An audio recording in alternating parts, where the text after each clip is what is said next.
Hello friends, welcome to அடா 247 தமிழ். நான் உங்கள் ஆஷிக். இன்னைக்கு ரொம்ப ஒரு முக்கியமான டாபிக் வந்து பார்க்க போகிறோம். ரீசெண்டாக எல்லாருமே நியூஸில் பார்த்துருப்பீங்க. எத்தியோப்பியாவில் ஹெய்லி கப்பி அப்படின்னு சொல்லக்கூடிய ஒரு எரிமலை வெடிச்சிருக்கு. இதே மாதிரி உலகத்தில் நிறைய இடங்கள்ல அடிக்கடி எரிமலை வெடிக்கும். ஹவாய் தீவில் வெடிக்கும், அதே மாதிரி ஜப்பானில், இந்த மாதிரி நிறைய இடங்களில் வெடிக்கும். பட் இந்த எரிமலை வெடிப்பு ஏன் இவ்வளவு பெருசாக பேசப்படுது அப்படின்னா, இந்த எரிமலை வெடிப்புனால இந்தியாவிற்கு டைரக்டான தாக்கம் இருக்குது. ஸோ பொதுவாக எப்பப்பெல்லாம் எரிமலை வெடிப்புனால அதிகமான மக்கள் உயிரிழந்திருக்காங்களோ, ரொம்ப ஒரு மிகப்பெரிய சேதம் நடந்திருக்கோ அப்போ பெருசாக பேசப்படும். ஆனால் இந்த எரிமலை வெடிப்புனால எந்த விதமான உயிர் சேதமோ எதுவும் அவ்வளோ ஏற்படல.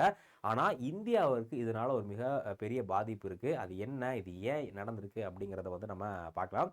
ஸோ அதுக்கு முன்னாடி நம்மளுடைய சேனலை சப்ஸ்கிரைப் பண்ணல அப்படின்னா சப்ஸ்கிரைப் பண்ணிக்கோங்க. நம்ம சேனலில் நிறைய யூஸ்ஃபுல்லான கரண்ட் அஃபேர்ஸ் வீடியோலாம் போட்டுட்ருக்கோம். நீங்கள் காமன் வேணால் தெரிஞ்சுக்க வேண்டிய உலகத்தில் என்ன விஷயங்கள் என்ன நடக்குதோ அது எல்லாத்தையுமே உங்களுக்கு சிம்பிளாக சொல்லிக்கிட்டு இருக்கோம். அதுக்காக நம்ம சேனலை நீங்கள் வந்து சப்ஸ்கிரைப் பண்ணிடுங்க. இந்த ஹெய்லி கப்பி அப்படிங்கிற இந்த எரிமலை எங்கே இருக்குது அப்படின்னு பார்த்தீங்கன்னா, இது எத்தியோப்பியா, ஆப்பிரிக்காவில், நார்த் ஆப்பிரிக்காவில் இருக்கக்கூடிய ஒரு பகுதி தான் இந்த எத்தியோப்பியா. ஸோ எத்தியோப்பியாவில் நார்த்தன் மோஸ்ட் பார்ட்டனில் இந்த ஹெய்லி கப்பி அப்படிங்கிற இந்த ஒரு எரிமலை இருக்குது. எத்தியோப்பியாவோட கேபிட்டல் அடிஸ் அபாபா இருக்கு இல்லையா, அங்கேருந்து ஒரு 800 கிலோமீட்டர் இருக்கக்கூடிய ஒரு மலை தான் என்ன அப்படின்னா இந்த ஹெய்லி கப்பி அப்படிங்கிற இந்த ஒரு மலை. இது எந்த பகுதியில் அப்படின்னா அஃபார் ரீஜியன். இந்த எரிமலை இருக்கக்கூடிய இந்த பகுதி என்ன சொல்றாங்க அப்படின்னா, இதை வந்து அஃபார் ரீஜியன் அப்படிங்கிற மாதிரி சொல்றாங்க. ஸோ இது வந்து ரெட் சி இருக்கு இல்லையா, ஸோ ஆப்பிரிக்காவில் ஒரு முக்கியமான கடற்கரையான ரெட் சிக்கு பக்கத்தில் இருக்கக்கூடிய ஒரு சிட்டி தான் இது. இந்த இந்த பகுதியில் ஒரு முக்கியமான இன்னொரு மிகப்பெரிய எரிமலை இருக்கு. அந்த எரிமலையோட பேர் என்ன அப்படின்னா எர்டா ஆலி அப்படிங்கிற இந்த ஒரு மிகப்பெரிய எரிமலை இருக்கு. போன ஜூலை மாதம் தான் இந்த எர்டா ஆலி அப்படிங்கிற எரிமலை வெடிச்சிச்சு. இந்த எரிமலையோடைய ஒரு பார்ட், இந்த எரிமலை இருக்கக்கூடிய ரேஞ்சில் இருக்கக்கூடிய இன்னொரு எரிமலை தான் என்ன அப்படின்னா இந்த ஹெய்லி கப்பி. இது ரொம்ப ஒரு டெக்டானிக்கலா வீக்கான ஜோன்ல இருக்கக்கூடிய ஒரு எரிமலை. இது East African rift zone. So இதுதான் வந்து இந்த ஈஸ்ட் ஆப்பிரிக்கன் ரிஃப்ட் ஜோன் சொல்லுவாங்க. இந்த ரிஃப்ட் ஜோன் அப்படிங்கிறது என்னன்னா, பொதுவாக நம்மளுடைய பூமி இருக்கு இல்லையா, நம்ம பார்க்கும்போது பூமி அப்படிங்கிறது ஒரே உருண்டையா இருக்கு அப்படிங்கிற மாதிரி நம்ம பார்த்துருப்போம். பட் அது வந்து உண்மை கிடையாது. பூமியில நிறைய குட்டி குட்டி தட்டுக்கள், ஸோ நிறைய குட்டி குட்டி பிளேட்ஸா இருக்கு. யூரோப்பியன் பிளேட்டு, ஆஸ்திரேலியன் பிளேட், இந்த மாதிரி நிறைய குட்டி குட்டி பிளேட்டா இருக்கு. இந்த பிளேட் எல்லாமே என்ன ஆகுது அப்படின்னா, பூமியில ஒரே மாதிரி இல்லாம அப்படியே ஸ்டாண்டர்ட் இல்லாம இது எல்லாமே மூவ் ஆகுது. ஒரு சில பிளேட் வந்து பாத்தீங்க அப்படின்னா ஒண்ணுக்கு ஒண்ணு நேரா மோதிட்டு இருக்கு. இன்னும் ஒரு சில பிளேட் ஒண்ணுக்கு ஒண்ணு டைவர்ஜ் ஆகி ஒரு பிளேட் வந்து ரைட்ல போவாச்சுன்னா இன்னொரு பிளேட் லெஃப்ட்ல, இன்னொன்று வந்து ஒரு சில பிளேட் வந்து ஒரா இருந்த மாதிரி பிளேட் வந்து பல மூவ்மெண்ட்ல இருக்கும். அதை மெயினாக 3 மூவ்மெண்ட் சொல்லுவாங்க: கன்வர்ஜென்ஸ், டைவர்ஜென்ஸ், அதுக்கப்புறமா வந்து டிரான்ஸ் மூவ்மெண்ட் அப்படிங்கிற மாதிரியான 3 விதத்தில் பிளேட் வந்து மூவ் ஆகும். இங்கே பார்த்தீங்க அப்படின்னா இந்த ஈஸ்ட் ஆப்பிரிக்கன் ரிஃப்ட் வேலி இருக்கு இல்லையா, ஸோ இதில் ஆப்பிரிக்கன் பிளேட்டும், ஸோ இதில் ஆப்பிரிக்கன் பிளேட்டும் அரேபியன் பிளேட்டும் என்ன ஆகுது அப்படின்னா மூவ் ஆகிட்டு இருக்க ஒரு முக்கியமான ஜோன் தான் என்ன அப்படின்னா இந்த ஈஸ்ட் ஆப்பிரிக்கன் ரிஃப்ட் வேலி. இது பார்க்கும்போது எப்படி இருக்குன்னா இந்த மாதிரி இருக்கும். ஸோ இங்கிட்ட ஒரு பிளேட்டு, இங்கிட்ட ஒரு பிளேட், 2 பிளேட் மூவ் ஆனதுனால இந்த இடையில இருக்க இடத்துல கேப் வந்து விழுந்திருக்கும். ஸோ அதுதான் என்ன அப்படின்னா இந்த ஈஸ்ட் ஆப்பிரிக்கன் ரிஃப்ட் வேலி அப்படிங்கிறது. பொதுவாக அந்த பிளேட் பவுண்டரிஸ் இருக்குல்ல, அந்த பிளேட்டுக்கு இடையில இருக்கக்கூடிய பவுண்டரிஸ்ல நிறைய முக்கியமான ஜியாகிரபிக்கல் ஈவெண்ட், எர்த்குவேக் ஏற்படலாம், அதே மாதிரி வல்கானிக் எரப்ஷன் ஏற்படலாம், இல்லை ஐலாண்ட் வந்து உருவாகலாம். இந்த மாதிரி நிறைய விஷயங்கள் வந்து நடக்கும். ஸோ இது வந்து ஒரு ரிஃப்ட் ஜோன்ல இருக்கிறதுனால, ஒரு பிளேட் பவுண்டரியில் இருக்கிறதுனால தான் இந்த ஒரு வல்கானிக் எரப்ஷன் வந்து ஏற்பட்டிருக்கு. ஸோ இப்போ என்ன இன்னொரு முக்கியமான விஷயம் அப்படின்னா இந்த இந்த இந்த வல்கானிக் இதுக்கு அடியில் என்ன இருக்கு அப்படின்னா மெயினா பசால்டிக் லாவா. ஸோ லாவா அப்படிங்கிறது என்ன, நம்ம வெளியே வந்து எரிமலை வெடிச்சு தீ குழம்பு வருது இல்லையா, அது உள்ள ஸ்டோராக இருக்கிறது மேக்மான்னு சொல்லுவோம். இங்கே அதிகமாக என்ன இருக்குது அப்படின்னா இந்த பசால்டிக் அப்படிங்கிற ஒரு கெமிக்கல்னால ஆனதாக இருக்குது. அது மட்டும் இல்லாமல் சிலிக்கா அதிகமான ராக் இருக்குது. இது ரொம்ப லைட் வெயிட் அப்படிங்கிறதுனால இது அதிகமாக என்ன பண்ணும் அப்படின்னா இந்த மெட்டீரியல் வந்து அதிகமாக கேஸஸ், நிறைய வாயுக்கள், நிறைய கேஸஸ் வந்து அப்சர்வ் பண்ணி வச்சுக்கிறோம். ஸோ அதனால தான் இந்த எரிமலை வெடிப்புனால மிகப்பெரிய லெவலில் புகை மூட்டம் வந்ததுக்கான காரணம் இதோடைய மெட்டீரியல். இதில் பசால்டிக் லாவா மற்றும் சிலிக்காவுடைய கண்டென்ட் அதிகமாக இருக்கிறதுனால இந்த லாவாக்கு அதிகமான கேஸை பிடிச்சி வச்சுக்கிறதுக்கான கெப்பாசிட்டி இருக்குது. ஸோ ஒன்ஸ் வெடிச்ச உடனே அந்த கேஸஸ் எல்லாமே எரப்ட் ஆகி தான் நமக்கு இந்த மாதிரியான ஒரு ஆஷஸ் வந்து வந்திருக்கு. ஓகேங்களா. ஸோ இப்போ என்ன நடந்திருக்கு அப்படின்னா ஞாயிற்றுக்கிழமை நவம்பர் 23ஆம் தேதி காலையில இந்த எரிமலை வந்து வெடிச்சிருக்கு. ஸோ நார்மலா எரிமலை வெடிச்சிச்சு அப்படின்னா அதுல லாவா வந்து வெளியே வரும். ஸோ அந்த தீ குழம்பு இருக்குல்ல, உள்ள இருக்கும்போது மேக்மான்னு சொல்லுவாங்க. அது வெடிச்சு வெளியே வந்துருச்சு அப்படின்னா அதுக்கு பேர் லாவா. ஸோ லாவா வந்து அதிகமாக வரும். ஆனா இதுல லாவா அதிகமாக வரல. அதுக்கு பதில் என்னதான் வந்திருக்கு அப்படின்னா இந்த மாதிரியான ஒரே புகை. ஸோ பயங்கரமான புகை. இதுக்கு பேர் என்ன சொல்றாங்க அப்படின்னா ஆஷ் ப்ளூம்ஸ் அப்படிங்கிற மாதிரி சொல்றாங்க. இந்த மாதிரி ஒரு மிகப்பெரிய புகை வந்து வந்திருக்கு. இந்த புகை எந்த லெவலுக்கு போயிருக்கு அப்படின்னா 15,000 அடியில இருந்து 50K ஃபீட்ல இருந்து கிட்டத்தட்ட 45,000 அடி வரை இந்த புகை வந்து இதா இருக்கு. அந்த அளவுக்கு இந்த உள்ளுக்குள்ள இருந்த மேக்மா என்ன பண்ணிருக்கு, கேசஸ் எல்லாம் அதிகமா பிடிச்சி வச்சிருந்தனால இது வெடிச்ச உடனே என்ன ஆயிருக்கு அப்படின்னா நிறைய புகை வந்து வெளியே வந்திருக்கு. ஸோ இதை பொறுத்தவரை இதுக்கு முன்னாடி 12,000 ஆண்டுகளுக்கு முன்னாடி, கிட்டத்தட்ட 12,000 ஆண்டுகளுக்கு முன்னாடி இதுக்கு முன்னாடி வெடிச்சிருக்கு. பட் லாஸ்ட் 12,000 ஆண்டுகளா இந்த எரிமலை அப்படிங்கிறது வெடிச்சதே கிடையாது. அதுக்கான எந்த தடையுமே கிடையாது. இந்த மாதிரி எரிமலை வெடிக்காம இருக்கு அப்படின்னா அது என்ன சொல்லுவாங்கன்னா டார்மண்ட் வல்கனோ. ஓகேங்களா? எரிமலையை பொறுத்தவரை ஆக்டிவா இருக்கிறதுக்கு பேர் ஆக்டிவ் வல்கனோன்னு சொல்லுவாங்க. இப்போதான் ரீசெண்டா வெடிச்சிருக்கு, இல்ல கண்டினியூஸா வெடிச்சுட்டே இருக்கு அப்படின்னா அதுக்கு பேர் ஆக்டிவ் வல்கனோ.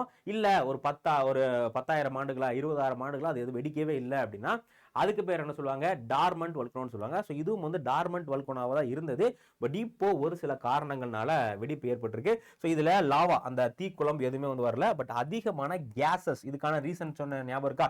ஏன் அப்படின்னா இதுல வந்து உள்ள இருக்கக்கூடிய மெட்டீரியல் தான், இதுல சிலிக்கா மற்றும் பசால்டிக் கண்டென்ட் அதிகமா இருக்கிறதுனால ரொம்ப லைட்டா இருக்கும். ஸோ அதனால இது வந்து அதிகமான கேசஸ் வந்து உள்ள வாங்கிக்கிறோம். ஸோ இந்த இதுக்கு பேர் என்ன சொல்றாங்கன்னா ஆஷ் ப்ளூம்ஸ். இதுக்கு பேர் என்ன சொல்றாங்க, ஆஷ் ப்ளூம்ஸ். இந்த ஆஷ் ப்ளூம்ஸ்ல நம்ம நார்மலா இந்த வாகனங்கள்ல இருந்து வரக்கூடிய புகையா இருக்கட்டும், இல்ல நம்ம ஒரு பொருளை எரிச்சோம் அப்படின்னா அதுல இருந்து வரக்கூடிய புகை இருக்குல்ல, அது வெறும் காத்தா மட்டும்தான் இருக்கும்.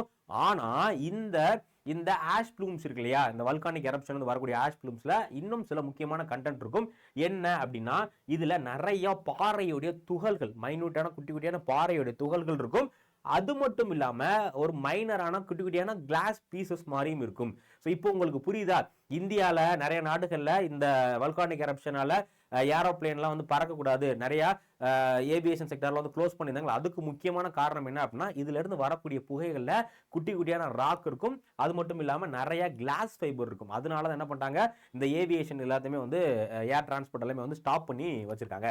ஸோ அதே மாதிரி இது ஏன் எரப்ட் ஆயிருக்கு அப்படின்னா இது ரொம்ப ஒரு முக்கியமான பகுதியில் இருக்கு. என்ன அப்படின்னா ஆப்பிரிக்கன் பிளேட் அப்படிங்கிற ஒரு பகுதி, அதுக்கப்புறமா அரேபியன் பிளேட் அப்படிங்கிற பகுதி. இந்த ரெண்டு பிளேட் என்ன ஆகுது, இந்த ஆப்பிரிக்கன் பிளேட் அப்படிங்கிறது ஒரு சைடு மூவ் ஆகுது, அதே மாதிரி அரேபியன் பிளேட் அப்படிங்கிறது ஒரு சைடு மூவ் ஆகுது.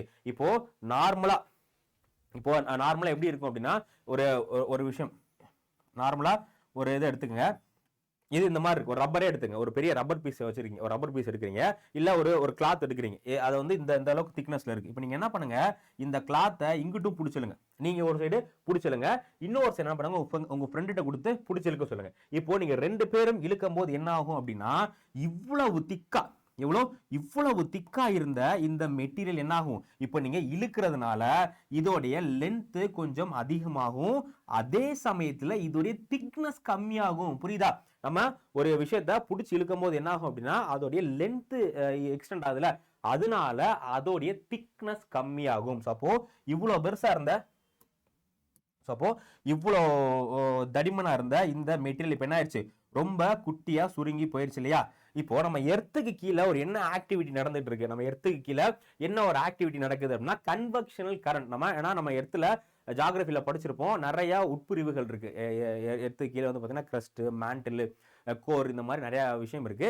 ஸோ இதுல நம்ம பூமிக்கு அடியில பார்த்தீங்கன்னா ஃபர்ஸ்ட் லேயருக்கு பேர் கிரஸ்ட்னு சொல்லுவோம். இந்த கிரஸ்ட்டுக்கு கீழே மேண்டில் அப்படிங்கிற ஒரு பகுதி இருக்கு. இந்த மேண்டில் பகுதியில் என்ன ஆகுது அப்படின்னா எரிக்குழம்பு, இந்த நம்ம வல்கானிக் எரப்ஷனுக்கு முக்கியமான தேவையான இந்த எரிக்குழம்பு, அது வந்து மேக்மான்னு சொல்லுவோம். இந்த மேக்மா அதிகமான வெப்பம் இருக்கிறதுனால இங்க இருக்க பாறைகள்லாம் உருகி நமக்கு எரிக்குழம்பா, அந்த நம்ம எரிமலை வெடிச்சு வரும்போது பார்க்கறோம்ல அந்த மாதிரி எரிக்குழம்பா வந்து மாறுது. இந்த எரிக்குழம்பு என்ன பண்ணும் அப்படின்னா பிரஷர்னால அப்படியே மேல வரும், மேல வந்து இந்த லேயரை தட்டும், இந்த லேயர்ல அப்படியே தட்டும். பட் இந்த லேயர் ரொம்ப ஸ்ட்ராங்கா இருக்கிறதுனால என்ன பண்ண முடியாதுன்னா இந்த மேண்டலுக்கு, இந்த கீழே இருக்கக்கூடிய எரிக்குழம்புக்கு இதை அடிச்சுட்டு, நம்ம இப்போ ஒரு விஷயம் இருக்கு, இது நான் 1 அடி அடிக்கிறேன்னா உடையாது, இது நான் 100 அடி அடிச்சுக்கிட்டே இருக்கேன். ஒரு மெட்டீரியல் இருக்கு, இப்போ இந்த ரிமோட் இருக்கு, இந்த ரிமோட் நான் 1 அடி அடிச்சுன்னா உடையாது, அதே 100 அடி அடிச்சுக்கிட்டே இருக்கேன், வேகமா அடிச்சுன்னா என்ன ஆகும், ஒரு லிமிட்டுக்கு மேல இந்த ரிமோட் வந்து உடஞ்சிரும் இல்லையா, ரிமோட் ரெண்டா பொழந்துரும் இல்லையா, அதே மாதிரி தான் இது என்ன பண்ணிட்டு இருக்கு அப்படின்னா கீழே நம்ம பூமி கீழே மில்லியன் ஆண்டுகள் அந்த ப்ராசஸ் ஓடிக்கிட்டே இருக்கு. என்ன நடக்குது, இங்க உருவார இந்த ஆஸ்தினோஸ்பியர்னு சொல்லுவாங்க, இதுக்கு பேரு ஆஸ்தினோஸ்பியர். இந்த ஆஸ்தினோஸ்பியர்ல நமக்கு வந்து மேக்மா, அந்த எரி குழம்பு இருக்குல்ல, இது வந்து இங்க தான் உருவாகுது. இது உருவாக என்ன பண்ணும் அப்படின்னா, நம்ம நார்மலாவே வந்து தண்ணி கொதிக்க வைக்கும்போது என்ன ஆகும், தண்ணி வந்து பொங்கி அப்படியே மேலே வரும் இல்லையா, அதே மாதிரி பொங்கி வந்து மேலே வரும், வந்து இந்த ராக்ல மோதும், இந்த கிரஸ்ட்ல மோதும், மோதிட்டுனால ஒன்றும் பண்ண முடியாது. அதனால திரும்ப இது வந்து கீழே போயிடும். ஓகே, கீழே போயிடும், மறுபடியும் மேலே வரும், முட்டும். இந்த முட்டி என்ன பண்ணும் அப்படின்னா, மில்லியன் ஆண்டுகளா நம்ம இந்த விஷயம் பண்ண பண்ண பண்ண பண்ண இது அப்படியே மேலே வந்துகிட்டே இருக்கும். மேலே கொஞ்சம் கொஞ்சமா இந்த இடத்த அரிச்சு, இந்த இடம் இருக்கு இல்லையா, இந்த இடத்த அப்படியே அரிச்சு அரிச்சு அரிச்சு அரிச்சு வந்து அப்படியே மேலே வந்துகிட்டே இருக்கும். இது வந்து ஒரு நாள் 2 நாள் நடக்காது, இது பல மில்லியன் ஆண்டுகள் நடக்கும். இந்த மாதிரி ப்ராசஸ் நடந்துகிட்டே இருக்கும். இப்போ என்ன ஆகும் அப்படின்னா, இந்த கான்டினென்டல் பிளேட் விலகுறதுனால என்ன ஆகுது, இதே ப்ராசஸ் இங்க திரும்ப நடக்கும் போது இப்போ இது கொஞ்சம் தின் ஆயிடுச்சு, ஈஸி ஆயிடுச்சு இல்லையா. நம்ம பொருள் ரொம்ப தடிமனா இருக்கப்போ அதை அடிச்சு உடைக்கிறது கஷ்டம். ஆனா அந்த பொருள் ரொம்ப சிம்பிளா இருந்துச்சு, ரொம்ப லேசான பொருளா இருந்துச்சு அப்படின்னா நம்ம அடிச்சு உடைச்சிடலாம். இப்போ ஒரு 100 ஓடு அடிக்க வச்சிருக்கோம்னா உடைக்க முடியாது. அதே இது ஒரு 2 ஓடு தான் இருக்குன்னா ஒரே அடியில் உடைச்சிருவோம் இல்லையா. அதே மாதிரி இந்த பிளேட் மூவ் ஆகுறதுனால இந்த கிரஸ்டோடைய அமௌண்ட் என்ன ஆகுது, அதோடைய அடர்த்தி டென்சிட்டி அப்படிங்கிறது கொஞ்சம் கம்மியாகுது இல்லையா. அதனால என்ன ஆகும் அப்படின்னா, இந்த மாதிரி தின்னாகும் போது ஈஸியா இது உடச்சிக்கிட்டு வந்துடும். ஓகே, ஈஸியா உடச்சிக்கிட்டு வெளியே வந்துடும். ஸோ அதுக்கு பேர் என்ன சொல்றோம் அப்படின்னா, நம்ம வந்து வல்கானிக் எரப்ஷன் சொல்லி சிம்பிளா பேசிக்கா புரிஞ்சுங்க. இது வந்து ஒரு பெரிய கான்செப்ட், நான் வந்து சிம்பிளா உங்களுக்கு தெரிஞ்சுக்கணும் அப்படிங்கிறதுக்காக நான் சொல்லியிருக்கேன். ஸோ இதுதான் வந்து ப்ராசஸ். ஸோ இப்போ என்ன ஆகுது, இந்த பிளேட் ரெண்டு மூவ் ஆக இந்த மாதிரி ரொம்ப லைட்டா இருக்கு இந்த போர்ஷன். ஸோ அதனால உள்ள இருந்த எல்லா விஷயங்களும் வெளியே வந்திருக்கு. இதுதான் வந்து இதுக்கான ப்ராசஸ். இந்த இடத்துல இதுக்கு முன்னாடி ஜூலை மாசம் தான் வந்து பாத்தீங்க அப்படின்னா, இந்த நம்ம முன்னாடியே பார்த்தோம் இல்லையா, எர்டா ஆலி அப்படிங்கிற இந்த வல்கோனம் வந்து வெடிச்சிருக்கு. ஸோ அதனாலையும் தாக்கம் இருக்கலாம் அப்படிங்கிற மாதிரி வந்து சொல்லப்படுது. ஓகேங்களா. ஸோ இதான் வந்து மெயினான காரணமா வந்து சொல்றாங்க. ஸோ அடுத்து இந்த வல்கானிக் ஆஷ் இருக்கு இல்லையா, இந்த வல்கானிக் ஆஷ் அப்படிங்கிறத நான் முன்னாடி சொன்ன மாதிரி இது வெறும் சாஃப்ட் ஆஷ் கிடையாது. நம்ம நார்மலா ஏற்படக்கூடிய புகை இருக்கு இல்லையா, அந்த நார்மல் ஏற்படக்கூடிய புகை மாதிரி ரொம்ப சாஃப்டா காத்து மாதிரி கூட கிடையாது. இதுல நிறைய குட்டி குட்டி மைக்ரோ பார்ட்டிகல்ஸ் இருக்கும். குறிப்பா இதுல கிளாஸஸ் இருக்கும், சின்ன சின்ன கண்ணாடி துகள்கள் இருக்கும், பாறையுடைய துகள்கள் இருக்கும். அதனாலதான் இது ரொம்ப ரொம்ப டேஞ்சர் அப்படிங்கிற மாதிரி சொல்றாங்க. ஸோ இப்போ இந்த எத்தியோப்பியால ஆப்பிரிக்கால எத்தியோப்பியால உருவான இந்த ஒரு ஆஷ் இருக்கு இல்லையா, இது கிட்டத்தட்ட பல்லாயிரம் கணக்கான கிலோமீட்டர் தாண்டி எங்க வந்திருக்கு அப்படின்னா இந்தியாவுக்கு வந்திருக்கு. ஸோ 24ஆம் தேதி நைட்டு பாத்தீங்க அப்படின்னா நம்ம இந்தியால குஜராத், ராஜஸ்தான், ஹரியானா இந்த பகுதியில் படிப்படியா வந்து இப்போ இந்தியா விட்டு எங்க போயிருச்சு அப்படின்னா இது வந்து சைனாக்கு போயிருச்சு. திபெத் இதெல்லாம் தாண்டி சைனாக்கு இந்த காத்துகள் வந்து போயிருச்சு.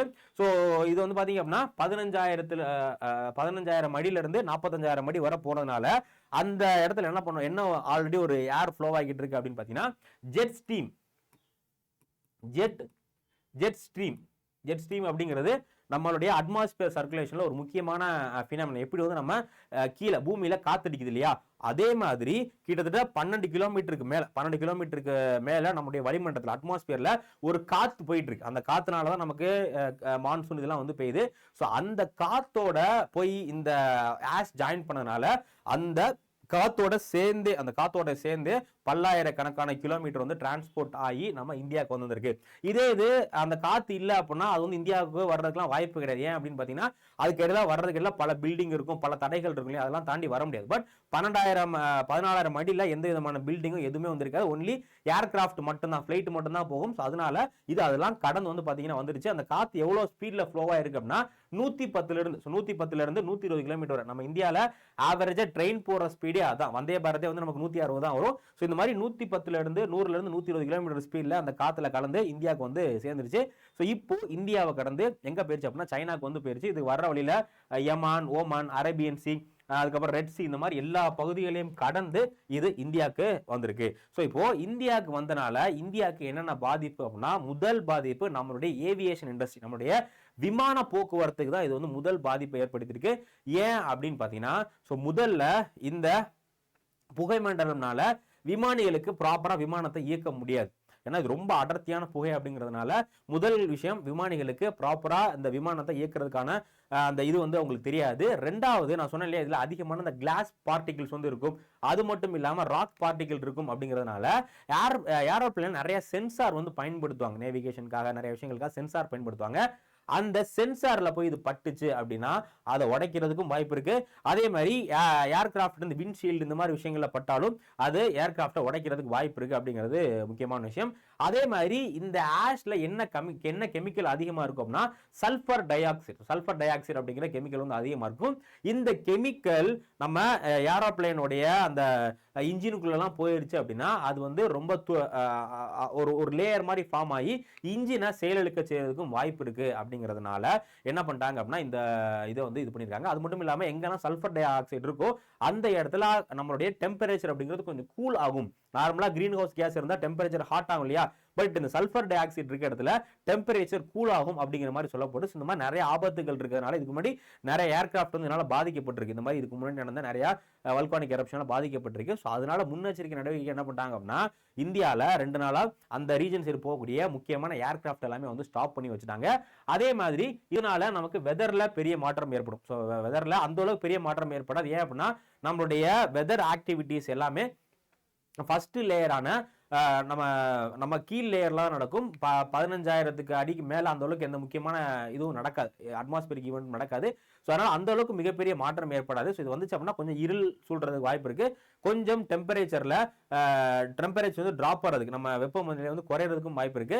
பட் இது வந்து கீழே நம்ம சர்ஃபேஸில் போச்சு அப்படின்னா தான் வந்து காற்று மாசுபாடு அதிகமாக ஏற்படும், நமக்கு நிறைய நோய்கள்லாம் ஏற்படுறதுக்கு வாய்ப்பு இருக்கு. பட் இது வந்து ரொம்ப காற்றுல நம்ம அட்மாஸ்பியர்ல 14,000 அடிக்கு மேலே போறதுனால நமக்கு எந்த பாதிப்பும் கிடையாது. ஸோ அதனால மக்கள் வந்து இது பண்ண தேவைன்னா ஆல்ரெடி டெல்லியில எந்த அளவுக்கு ஏர் பொல்யூஷன் இருக்கு அப்படிங்கிறது நமக்கு தெரியும். இப்போ நிறைய மக்கள் வந்து டெல்லியில ஆக்சிஜன் சிலிண்டர் பயன்படுத்துற அளவுக்கான சூழ்நிலை வந்து ஆகி போச்சு இல்லையா. ஸோ அதனால இது வந்து அந்த அளவுக்கு எந்த வித பாதிப்பும் ஏற்படுத்தல. மெயினா நம்மளுடைய ஏவியேஷன் செக்டாரை மட்டும்தான், நம்மளுடைய விமான போக்குவரத்தை மட்டும்தான் இது வந்து இது பண்ணியிருக்கு. ஓகேங்களா. ஸோ இப்போ இது வந்து இந்தியாவை தாண்டி போயிருச்சு. ஸோ நேற்று நம்மளுடைய இந்தியன் மெட்ரோலஜிக்கல் டிபார்ட்மெண்ட்டுடைய தலைவராக இருக்கக்கூடிய மொஹபத்ரா அவர்கள் வந்து இதனால இந்தியாவுக்கு எந்த தாக்கமும் இல்லை அப்படிங்கிறத வந்து தெளிவாக சொல்லியிருக்காங்க. ஸோ அதனால நம்ம அச்சப்பட தேவையில்லை. நிறைய சோசியல் மீடியாவில் வதந்திகள்லாம் பரவிட்டு இருக்கு. இதனால வந்து இந்தியா அழிய போகுது, இந்தியா வந்து இருளில் மூழ்க போகுது அப்படிங்கிற மாதிரி நிறையா இதெல்லாம் இது பண்ணிட்டு இருக்கு, வதந்திகள்லாம் பரவிட்டு இருக்கு. அதெல்லாம் எதுவுமே வந்து உண்மை கிடையாது. ஸோ அதனால நமக்கும் இதுக்கும் அந்த அளவுக்கு பெரிய பாதிப்பு கிடையாது. ஒன்லி எக்கனாமிக்கலாக மட்டும் நமக்கு பாதிப்பு இருக்க தவிர மீதி எந்த விதமான பாதிப்பும் நமக்கு ஏற்படாது. ஸோ அதனால தைரியமாக இருங்க. ஸோ இந்த விஷயத்தை நிறைய பேருக்கு ஷேர் பண்ணுங்க. ஏன் வல்கானிக் எரப்ஷன் ஏற்படுறதுனால நமக்கு பாதிப்பு இருக்கா இல்லையா அப்படிங்கிறத நிறைய பேர் தெரிஞ்சுக்கிட்டும். ஸோ மறக்காமல் எல்லாத்துக்கும் உங்கள் நண்பர்களுக்கு உங்கள் ஃபேமிலி குரூப்பில் வந்து ஷேர் பண்ணுங்க. மறக்காமல் நம்ம சேனலை சப்ஸ்கிரைப் பண்ணுங்க. அப்போ தான் இந்த மாதிரி யூஸ்ஃபுல்லான வீடியோஸ் எல்லாமே வந்து உங்களுக்கு வரும். இன்னொரு வீடியோ சந்திக்கலாம். தேங்க்யூ.